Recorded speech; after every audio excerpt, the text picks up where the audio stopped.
Hi there, and welcome to A&P with Dr. O. We're going to go ahead now and focus on the radius. The radius is the lateral bone of the forearm, and one way we can tell that we're looking at the radius is that the head is going to be round. Here is the head of the radius, and I'm going to go ahead and I'm going to turn it that way that you can see its round shape. If I go ahead and if I just turn the radius, now we can see that the head is round. That's our little trick to remember that this is the radius here.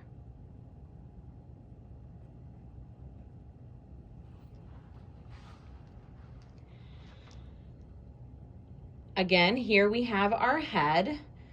And then next we can see the radial tuberosity.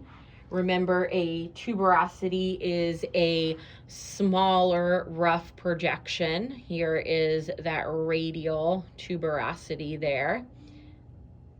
You can kind of see it sticking out a little bit more over here.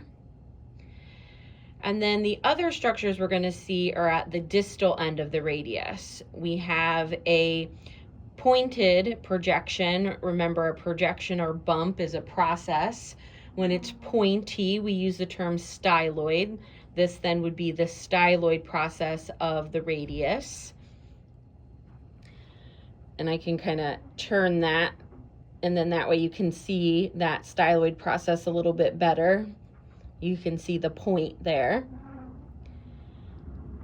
And if I move the model a little bit to this side, we can see that there is a notch on the distal end, and that notch is going to be the ulnar notch.